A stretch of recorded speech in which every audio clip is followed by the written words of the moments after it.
H.P. Lovecraft's The Call of Cthulhu for beginning readers, written and illustrated by R.J. Ivancovik. The most merciful thing in the world is, I think, that the mind is unable to connect and link all the disparate pieces of things that we know, and thus learn of the horrors that lurk down below. The professor who died so unfortunately when a rough-looking sailor pushed him carelessly was my great-uncle George, so my interest was spurred. In the winter of late '26 this occurred. The locals whispered that they did not believe the story that doctors were forced to conceive, when they could not explain why the old man had died. It was just his old heart, the physicians had cried. George Angel's sole heir and his last relative, I reviewed all the research for which he had lived. It had fallen to me to clean up his affairs, and there I found a thing to which nothing compares. One night, when nightmares turned to horror and pain, in the restless slumbers of the weird and insane, had a sculptor, one Wilcox, carved visions of grief above mad hieroglyphics in all bas relief. It was March 25 when the sculpture was carved, and in carving it Wilcox's sanity halved. So the sculptor visited Angel to find any clues to the visions that crowded his mind. Although Angel initially had shown some doubt, he had become convinced when he later found out that the words Wilcox heard were Cthulhu forgotten, and he knew something big then was about to happen. You see, Angel had once heard those two words before, so he took out a key and he opened the drawer where he kept his most secret of research results in a secret old file with Cthulhu cult. The professor asked Wilcox to write down his dreams, and for most of that month he had done that, it seems. But then Wilcox stopped writing what he had seen and heard. He had fallen unconscious on March 23rd. After April the 2nd, no visions occurred. I imagine that Wilcox's hoax was exposed, and thus it appeared the strange case could be closed. I believed that my research had met an impasse. Then I picked up a file on Inspector Legrasse. When I read through the pages of file number 2, I learned more than a little of what Angel knew. The most recent events had come really quite late, as this tale had begun back in 1908. Academics, explorers, and other great minds were discussing their archaeological finds, when Legrasse had presented a stone statuette. Then, with questions from experts, Legrasse was beset. Just one of the members who were there assembled could think of a thing that thing resembled, as a respected old man who had studied Greenland and had there seen a similar idol first-hand. It was in 1860, and out in the snow, the young Webb had encountered some fell Esquimaux. He phonetically copied their guttural cries, and Legrasse knew them too, to the expert's surprise. It was only last year he'd first heard the phrase. In the dark southern swamp it was shouted in praise, the inspector amazed by translating its meaning. In his house at Rylay, dead Cthulhu lies dreaming. With these simple words he unhid what was hidden, and opened the door to a thing long forbidden. In the swamps there are squatters way out in the trees, and these squatters were gripped by a growing unease. There were rumors of men who avoided the light, and who entered their homes in the midst of the night. The police were informed that these men were around, when some women and children then could not be found. So 20 men into the dark ventured bravely, and not one man laughed. No, they all ventured gravely. Of course, even policemen will freeze where they stood when they hear the tom-toms beating deep in the wood. The policemen kept silent. No one said a word. Through the drums brought to mind all the stories they heard of the paths that explorers neglected to take, that lead into the swamp and then out to a lake. A dark lake which is a home to a polypolous thing, to which devils at midnight shout praises and sing. It is needless to say they'd not follow those trails, so then let us get back to Legrasse's travails. When the officers spotted an ominous glare, they could not yet imagine what would be found there. When they pushed through some branches and into a glade, they had witnessed what madness looks like on parade. They discovered it too late to save the kidnapped, and on seeing this sight, some policemen had snapped. When they regained their senses, the law charged ahead. Then some men were arrested, and others shot dead. When Legras got his captives back into the town, some had mentioned great old ones that live underground. They had arrived here on earth when the stars were just right, falling out of the sky, coming in from the night.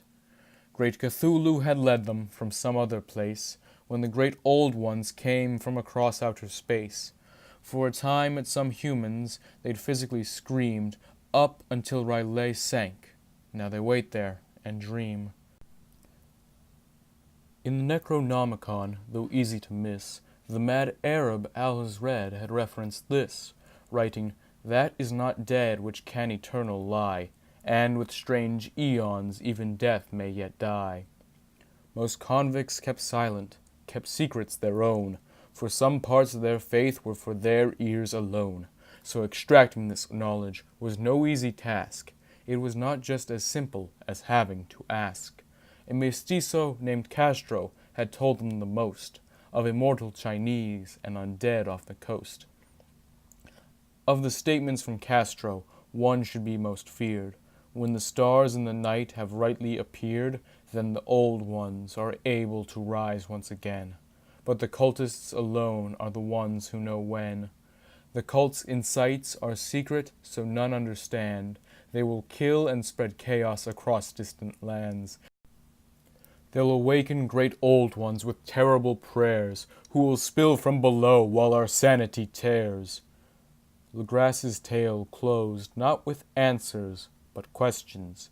To keep up the silence was someone's suggestion, and in secret the men there could then correspond. I convinced myself Angel still might have been conned. I held on at that time to some feelings of doubt. I still wondered if Wilcox had found out about the professor's strange research and contacts worldwide. After visiting him, I was sure he'd not lied. Although Castro had died shortly after this trial, I had managed to stop with Legras for a while. With the cultists and idol he was still obsessed. When I saw it, I likewise had become possessed. I imagined that I'd receive grandeur and fame for revealing religions that had gone unnamed. But with little to go on, I put it aside, till a foreign newspaper by chance I espied. The old paper recounted the Emma's sad tale. She'd encountered some storms when from Auckland she'd sailed. They had then met a ship which had ordered them back. When the crew had refused, the Alert had attacked. Though the Emma was sunk, her crew still won the battle. Then they sailed into something that left the men rattled. Only crewman Johansen returned from the sea, with the idol in hand, quite mysteriously. The part of it all that most piqued my attention, and is to this day beyond my comprehension, the sailors were lost at exactly the time that young Wilcox's nightmares invaded his mind. So I sought out Johansen to hear what he'd say, through New Zealand, Australia, and then through Norway. But his grief-stricken widow had answered the door. Poor Johansen had died just a few months before. Then Johansen's widow gave me his diary. It described in English what he'd seen out at sea. He had thus spared his wife. Now I wish he'd spared me. From the tale of his sighting, strange geometry. Poor Johansen had written, with unsteady hand, when recording what happened to he and his band. They had chanced on a city that came from the depths. Though the crew did not know, I knew it was Riley.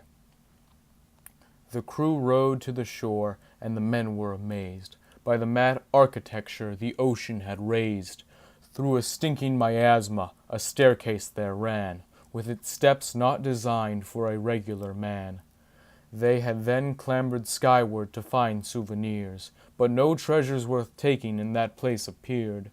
So they climbed ever higher to dizzying heights, while their minds were assaulted by abominable sights.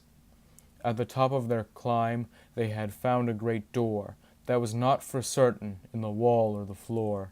At a sailor's light touch, the great portal swung wide, and a tenebrous shadow leaked out from inside.